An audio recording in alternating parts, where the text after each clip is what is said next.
તમે ખૂબ સરસ તૈયાર થયા હો, અરીસામાં તમે જોઈ લીધું હોય કે આજે હું ફટકો દેખાઉં છું, અને બહાર નીકળો અને વર તમારી સામે ના જુએ તો કેવો ગુસ્સો આવે.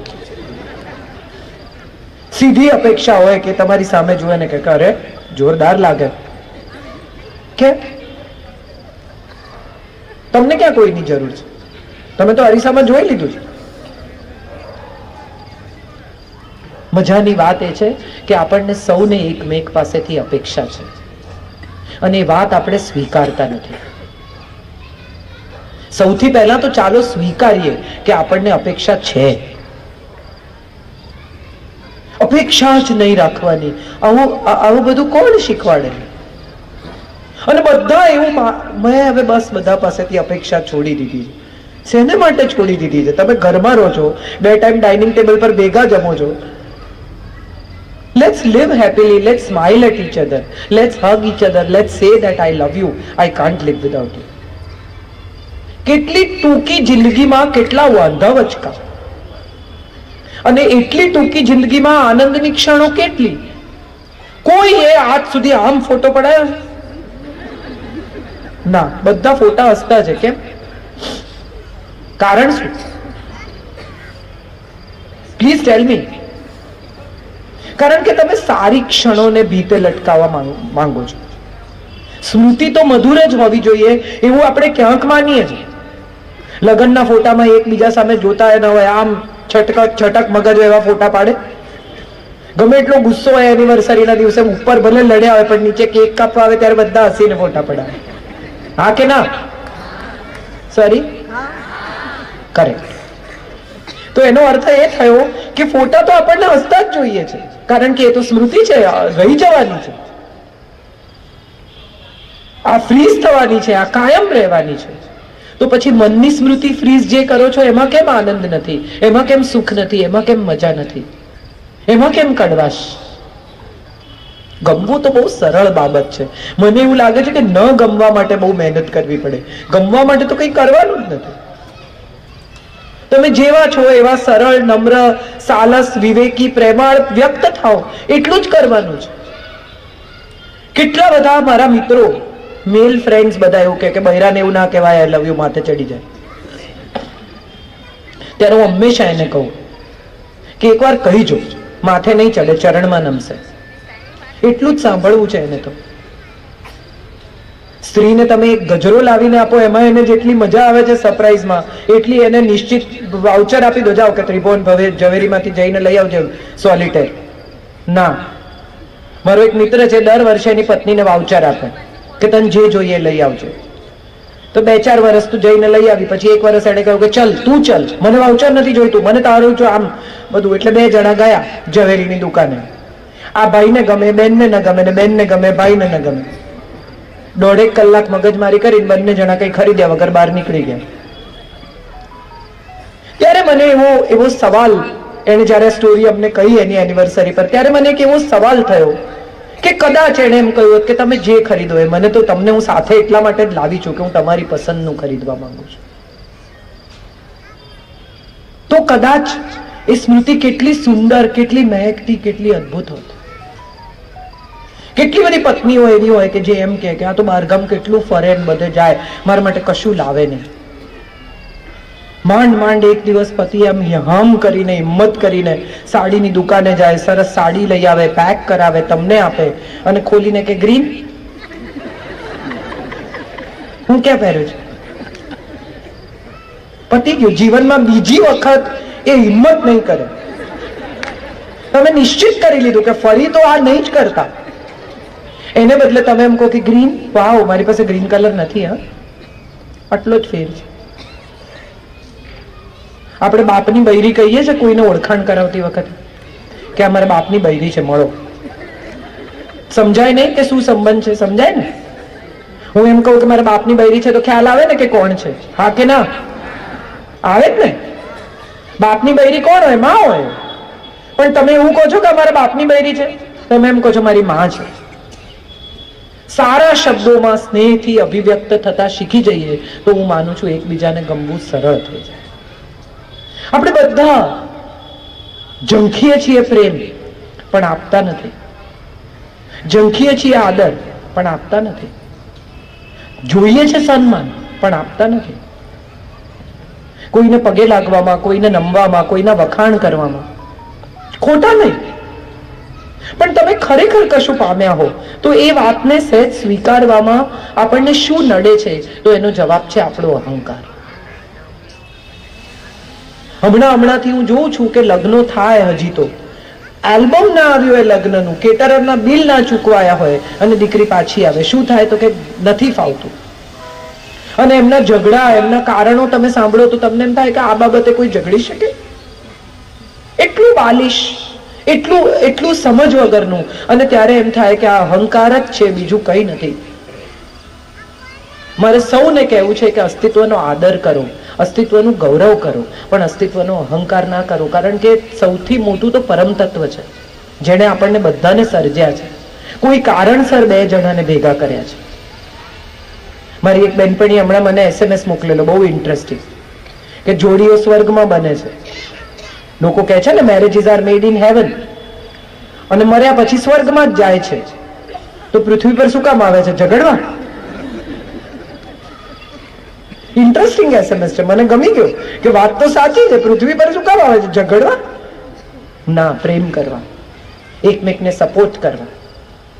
આજે આ 15,51,000 કઈ જીવનભર નહીં ચાલે, પણ આ 15,51,000 નો આશીષ છે, પીઠબળ છે કે તું આગળ વધ, હું ઊભો છું, કઈ ખૂટશે તો હું તારી સાથે છું.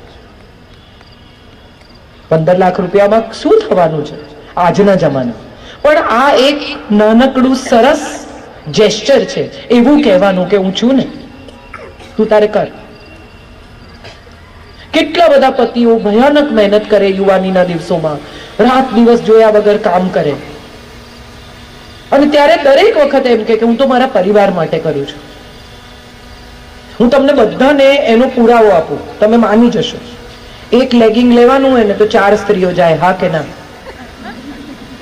હસો હસો, ગભરાઈ ના જાઓ કે આને તો બેટિંગ ચાલુ કરીએ. જાઓ છો ને 4 જણા, આખી બપોર મોલમાં ફરે, વિન્ડો શોપિંગ. કોઈ પતિ, કોઈ પુરુષ બપોરે ઓફિસમાંથી ઉભો થઈને મોલમાં ભટકવા જાય છે? હા કે ના? તો એનો અર્થ એમ થયો કે એ તો બિચારા કેટલી મહેનત કરે છે, અને આપણે કોઈ દિવસ થેન્ક યુ કીધું છે? તો કરે જ ને ભાઈ, જવાબદારી લીધી છે તો પૂરી તો કરવી પડે ને. એમાં શું ઉપકાર કરે છે? ના, બંનેમાંથી કોઈ કોઈના પર ઉપકાર નથી કરતું, પણ એટ ધ સેમ ટાઈમ બંને એકબીજાની સાથે એકબીજાને સ્નેહ કરીને જીવે જરૂરી છે.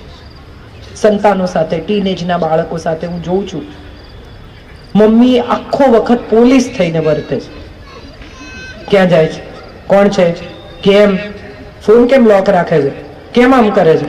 કોણ ભાઈબંધ છે? ફ્રેન્ડ એટલે કોણ? ગર્લ કે બોય? હું એવું માનું છું કે તમે તમારા બાળપણની, તમારી યુવાનીની વાતો એની સાથે શેર કરો. એ ડેફિનેટલી તમારી સાથે એની યુવાની અને એનું બાળપણ શેર કર્યા વગર નહીં રહી શકે.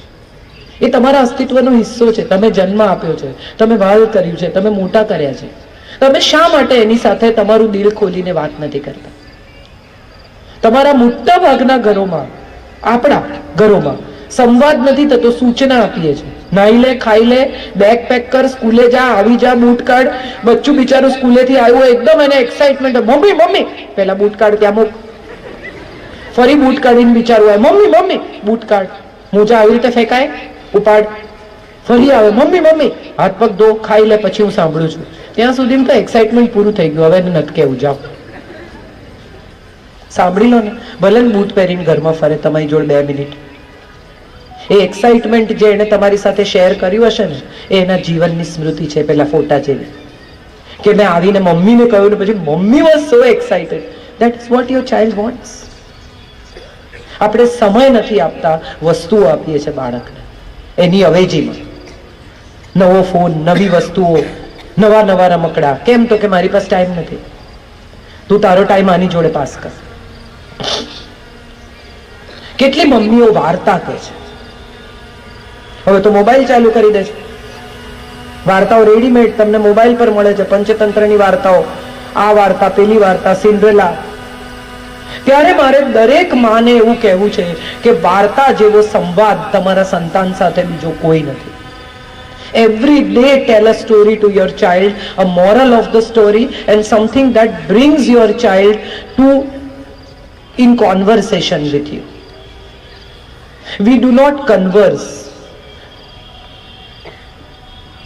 We only try to tell them what to do and what not to do. હવે તો આ ફેસબુકના આભાર માનવો પડે કે બધા સ્કૂલના બહુ રિયુનિયન થાય છે, કોલેજના 83 નો બેચ ને 86 નો બેચ ને બધા ભેગા થાય ને પછી સ્કૂલનો યુનિફોર્મ પહેરે, એવા બધા લાગે પણ પહેરે પાછા. એ પેટ બહાર નીકળી જતું હોય યુનિફોર્મમાંથી, પણ સ્કૂલનો યુનિફોર્મ પહેરીને આવે. અને છોકરીઓ છોકરાઓ બધા ક્યાંક સ્કૂલમાં ક્રશ હોય, બેન્ચ પર ક્યાંક નામ લખ્યા હોય, એ બધા મળવાના છે એવા એક્સાઇટમેન્ટમાં પહોંચે અને સતત એવી ફિલિંગ હોય કે આવશે, જેને માટે આપણે ઊભા રહેતા હતા કલાકો ખાલી સાયકલ પર પસાર થાય જોવા માટે. બીજું તો કઈ એ વખતે થઈ શકે એમ હતું જ નહીં. આજના છોકરાઓ પાસે તો કેટલા સ્ટેજીસ છે, ફ્રેન્ડશિપ, બેસ્ટ ફ્રેન્ડશિપ, ડેટિંગ, લવ, બ્રેકઅપ, અને હવે તો એક્સ નો એક્સ જોડે મિલાપ કરાવે છે. મજાની પેઢી છે. તમે જો આ પેઢીને ઓળખી શકો તો હું માનું છું આના જેટલી પ્રામાણિક બીજી પેઢી નથી. આપણે તો એટલા દંભી હતા, જે લોકો 60ની દશકમાં જન્મ્યા છે એ લોકો તો એટલા દંભી હતા, બધું કરવું હોય પણ ઘેર નહીં કહેવાનું. ક્લાસ પર બંક કરવા હોય, બધા નવા પ્રયોગો કરી જોવા હોય, બધું કરી ઘેર નહીં કહેવાનું. કેમ તો કે મમ્મી વઢે. હવે આ લોકોને એવી પરવા જ નથી, વઢે તો વઢે, જે કરવું એ કરી જ લેવાનું. તો એ તો પ્રામાણિકતા છે. લગ્નમાં નથી આવું. કેમ નથી આવું? તો કે મને ત્યાં મજા નહીં પડે. પછી તમે કહો કે ના એવું ના ચાલે, આવવું પડે. તો કે આ જે પહેર્યું છે પહેરીને આવીશ, જબ્બો નહીં પહેરું. ત્યારે મને એમ થાય કે આ મજાની પેઢી છે. એમને ઓળખો, એમને સમજો, તમારા ટીનેજ બાળકને એની મુશ્કેલીઓ સાથે ડીલ કરો. કેટલી એનર્જી, અને એટલી બધી એનર્જી ઉપર માહિતીનો આટલો બધો મારો. 24 કલાક એને ઇન્સ્ટા, ગૂગલમાંથી, ફેસબુકમાંથી ઇન્ફોર્મેશન મળ્યા જ કરે છે. એ ઇન્ફોર્મેશનમાંથી એને સિલેક્ટ કરવાનું છે કે એને શું રાખવું ને શું જવા દેવું. એના નાનકડા મગજ સાથે તમે ડીલ કરી જુઓ તો તમને સમજાય કે આટલી બધી ઇન્ફોર્મેશન એની પાસે આવે છે, એમાંથી એને શું રાખવું ને શું જવા દેવું એને સમજાતું નથી. એને એક એવા ગાઈડની જરૂર છે જે એને સમજાવે કે આ કામનું છે ને આ નકામું છે. પણ આપણે તો મોરલ સાયન્સ, આવું કરાય, આમ ન કરાય, લોકો શું કહેશે, આપણે કોઈ દિવસ એના જેવડા થઈને વિચારતા જ નથી. 40 વર્ષની માં ભૂલી જાય છે કે એ પણ કોઈક દિવસ 17 વર્ષની હતી. તમારા બાળકને ખબર નથી કે 40 વર્ષની માં હોવું એ શું છે, પણ તમને તો ખબર છે કે 17 વર્ષની યુવતી હોવું એ શું છે. સો become what your child is. Try and understand what your child is trying to tell you. તો તમે માં તરીકે ગમશો, તો તમે પિતા તરીકે ગમશો. આટલું નાનું બચ્ચું એને સ્કૂટર પર આગળ બેસાડીને નીકળે મમ્મી, 2 સપના માના મેં ન કર્યું અને ખાલીપો એને જીવનભર સતાવશે. આપણે બધા બહુ ફોર્ચ્યુનેટ માતા પિતા છીએ કે આપણા બાળકને પસંદગીની તક આપીએ છીએ. આજે જ મને સંગીતા કહેતી હતી કે સ્ત્રીને ચોઈસ મળવી જોઈએ. સ્ત્રીને શું કામ? હું કહું છું વ્યક્તિને ચોઈસ મળવી જોઈએ. વ્યક્તિ માત્રને ચોઈસ મળવી જોઈએ કે એને શું કરવું છે અને શું નથી કરવું, એને શું બનવું છે અને શું નથી બનવું. મારો દીકરો 12th પાસ થયો પછી એણે એવું કહ્યું કે મારે 1 વર્ષ કંઈ નથી કર્યું. એટલે મેં એને કહ્યું, મેં કીધું એટલું બધું તે શું કરી નાખ્યું 12મા ધોરણમાં કે આખું વર્ષ તારે કંઈ નથી કરવું? કે મારે ફિગર આઉટ કરવું છે કે મારે શું કરવું છે. અને મને એટલી બધી ચિંતા થાય ઓનેસ્ટલી. અને હું એને 2-3 દિવસે પૂછું, કોક પૂછે તો શું કહેવાનું? 12મું પાસ છે, પટાવાળો થઈશ. લગભગ 4-5 મહિના એને કંઈ ન કર્યું ને 12 વાગે ઉઠે ને પડ્યો રહે ને મને રોજ એમ અમારે ઝઘડા થાય ને કકડાટ ઘરમાં. ને એક દિવસે બ્રોશર લઈને આવ્યો ને એણે કહ્યું કે જર્મનીમાં સાઉન્ડ એન્જિનિયરિંગનો કોર્સ છે, મારે એ કરવો છે. આજે એનો પોતાનો સ્ટુડિયો છે, બેકગ્રાઉન્ડ મ્યુઝિક્સ કરે છે, સરકારી ફિલ્મોમાં BGM કરે છે અને રાતના 2 વાગ્યા સુધી કામ કરે, આવીને સૂઈ જાય, વળી સવારે 7 વાગે ઉઠીને જાય. એને ઉઠાડવો નથી પડતો કારણ કે એનું ગમતું કામ કરે છે. હું એમણે કહ્યું આટલા વ્યસ્ત સમયમાં આવે છે, જાય છે, આમ કરે છે, એ બધું કરી શકું છું કારણ કે હું મારું ગમતું કામ કરું છું. ગમતા રહેવા માટે પહેલા તો જાતને ગમીએ. હું મારી જાતને જ નકારતી હોઈશ તો બીજાને કેવી રીતે ગમીશ? મારામાં જ કશું ખૂટ છે, મારામાં જ કંઈ ખાલી રહી જશે, મને જ મારી જાત જોડે મજા નહીં આવતી હોય. હું એવા કેટલા બધા લોકોને ઓળખું છું કે જે એકલા રહી જ નથી શકતા. એને કોઈને કોઈ જોઈએ, કોઈ ના હોય તો ફોન જોડે માથાકૂટ કરે. પહેલાના જમાનામાં તમારે ઘેર માણસ આવે ને તો તમને પૂછે કેમ છો, મમ્મી કેમ છે, પપ્પા કેમ છે, પાણી પીએ, બેસે. આજકાલ હવે ઘરમાં આવતાની સાથે પૂછે છે જીણીપિનનું ચાર્જર છે, જીણીપિનનું ચાર્જર છે.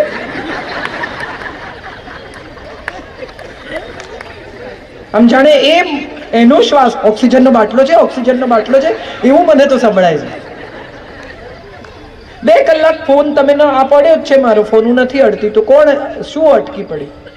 કયા કરોડોના સોદા ને કયું શેર માર્કેટ પડી ગયું ને કોણ મને શોધે છે?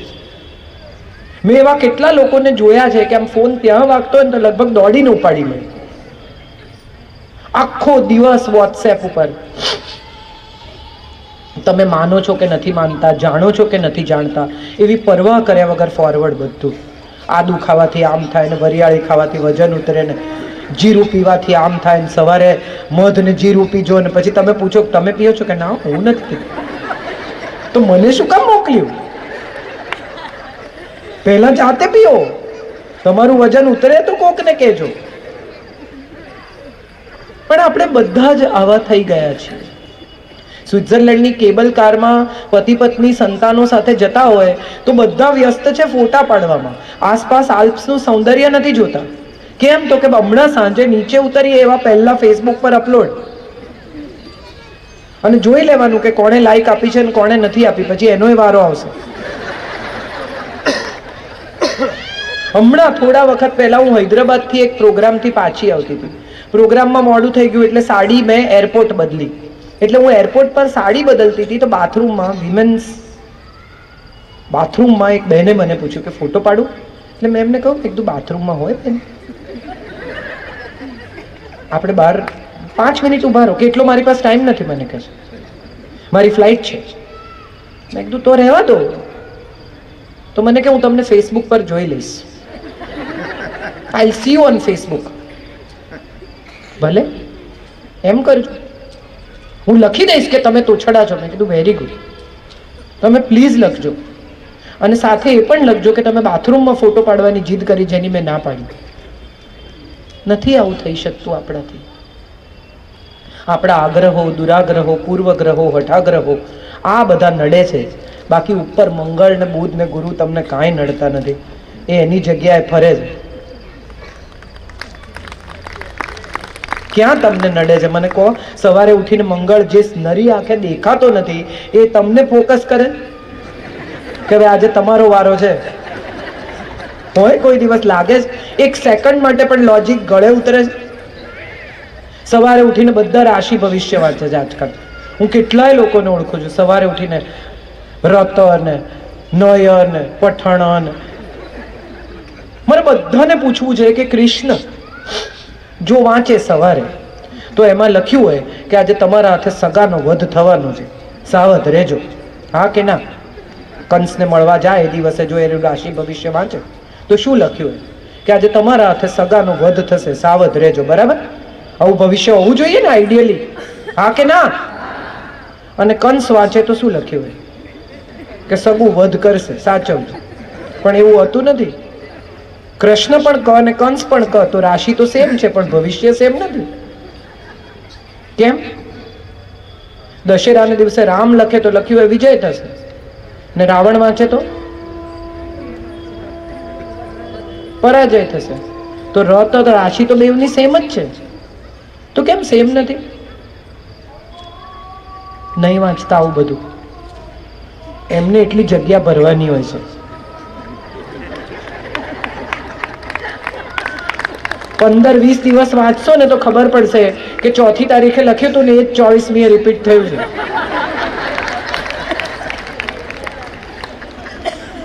તમારું ભવિષ્ય, તમારા સંબંધો, તમારો દિવસ તમે જાતે જ શરૂ અને અંત કરી શકો છો.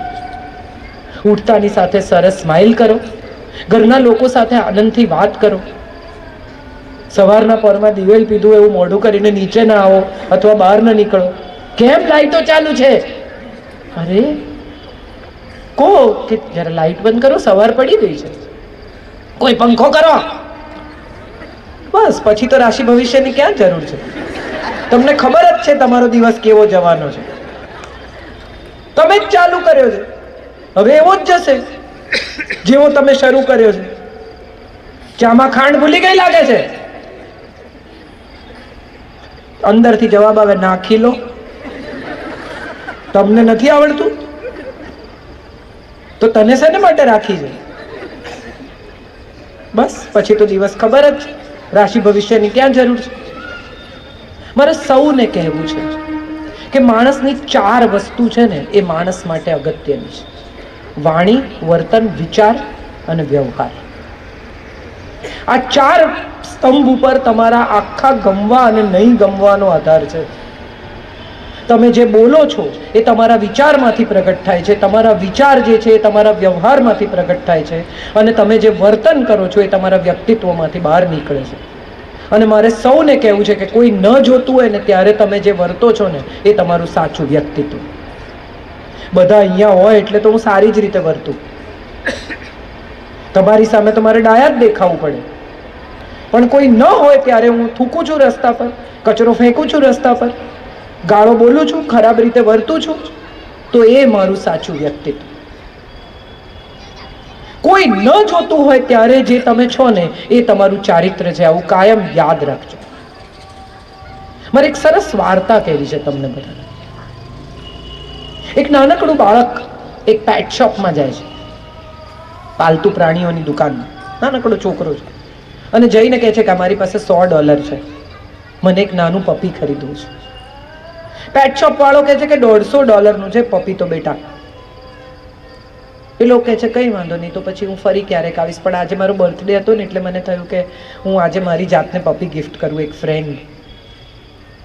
સ્ટોર વાળાને દયા આવી, કે કીધું ચાલ હું બોલાવું છું બધા નાના પપીસને, તું પસંદ કર, કંઈ વાંધો નહીં, $50 પછી આપજે અથવા નહીં આપતો.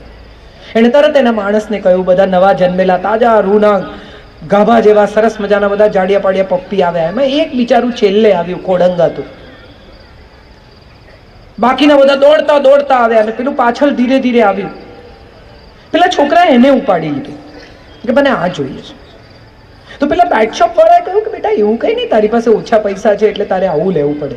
એનો એક પગ જન્મથી જ વાંકો છે અને એ તારે માટે દોડી નહીં શકે, તારા ઉપર ચડી નહીં શકે, બોલ નહીં લાવે, તારી સાથે તોફાન મસ્તી નહીં કરી શકે, એને એક પગે પ્રોબ્લેમ છે. એ છોકરાએ પોતાનું પેન્ટ ઊંચું કર્યું અને બતાવ્યું. એને પણ પોલિયો હતો. એણે એવું કહ્યું કે મને દોડવા માટે, રમવા માટે, ભાગવા માટે, બોલ લાવવા માટે નથી જોઈતું, મને કોઈ એવું જોઈએ છે જે મને સમજી શકે.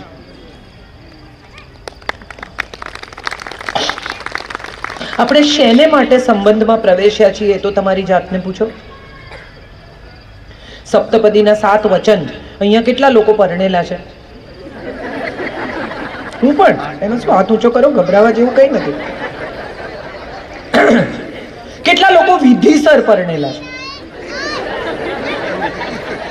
કેટલાને સપ્તપદીના વચન મોઢે યાદ છે? શાબાશ, તમારા પોતાના માટે એક જોરદાર તાળીઓ પાડો. એક નાની જમીનનો ટુકડો કે સોનાનું એક બિસ્કિટ કે એક સાદી વીંટી ખરીદવા જાઓ તો કેટલો મોલભાવ કરવો. આ કેટલાનું છે, 22 કેરેટ છે, 24 કેરેટ છે, ને આમ છે, તેમ છે, પછી આમ નીકળશે તો આમ કરીશ ને આમ થશે તો આમ કરીશ ને લખી આપો ને વચન આપો ને. સાદું એપલ લેવામાં કે ખરાબ નીકળશે તો પાછું આપી જઈશ. પણ જેની સાથે જીવન વિતાવવાનું છે એને કયા વચન આપ્યા ને કયા લીધા કોને ખબર? જાણતા હોઈએ તો નિભાવવા પડે, જાણતા જ નથી, નિરાંત. સંતાનોના લગ્ન સમયે પણ આપણે આ જ કરીએ છીએ. કેટલા દિવસના ફંક્શન, ટ્રોઝો, ફલાણું, આ તે, મેનુ શું, ડેકોરેશન કેવું હશે, પાર્ટી કેવી કરશું, કોને કોને બોલાવશું, કોને નહીં બોલાવીએ, ફુવાને ના બોલાવતા એ દર વખતે પ્રોબ્લેમ કરે છે.